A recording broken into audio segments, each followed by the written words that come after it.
قال أهل العلم رحمه الله: إذا رأيت نفسك متكاسلا عن الطاعة فاعلم أن الله عز وجل لا يريدها لك والعياذ بالله ولا يوفقك لها. الحسن البصري دخل عليه ولكن كره الله انبعاثهم فثبطهم. نعم، هذه الآية. الحسن البصري دخل عليه رجل، قوم قالوا: إن لا نقدر على قيام الليل. يا أخي تعلم المصيبة، يعني صراحة بيننا، مصيبتنا هم كانت مصيبتهم قيام الليل، نحن مصيبتنا الفجر. يعني هم كانوا إيش؟ والله إحنا ما نقوم الليل، إحنا ما نقوم الفجر يا شيخ. قيل الحسن البصري: نحن قوم لا نقوم أو لا نقدر على قيام الليل. فقال الحسن البصري: قيدتكم ذنوبكم. الذنب عبارة عن قيد، ثقل. كلما تعاظم عليك الذنوب ثقلت عليك الطاعات. واضح؟ كلما تعاظمت عليك الذنوب ثقلت عليك الطاعات. لهذا الصحابة ماذا كان عندهم اختبار الإيمان؟ الفجر.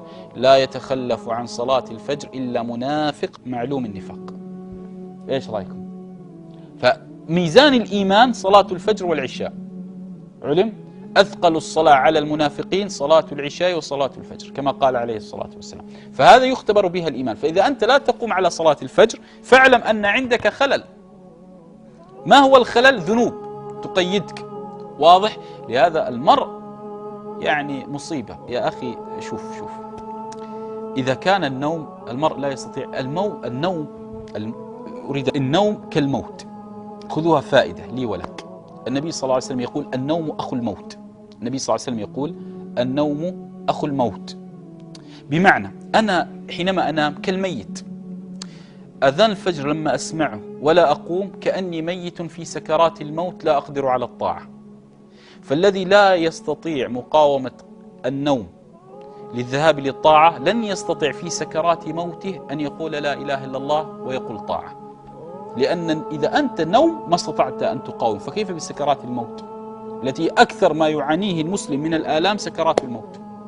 لهذا إذا كانت النوم فيه لذة لكنه يشابه الموت في غياب العقل، ما تستطيع الطاعة، فبالله أخبرني.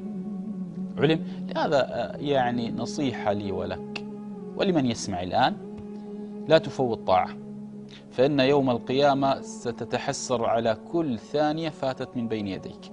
ولا تنشغل إلا بطاعة المولى وإرشاد الناس للمولى، ولا تنشغل بالخلق. هذا أسلم ما تستطيع فعله. ودع الناس ينشغلون بما ينشغلون، وأنت اشتغل بطاعة المولى، فإن الله عز وجل سيرفع ذكرك ولو بعد حين. نعم علم. نعم والله.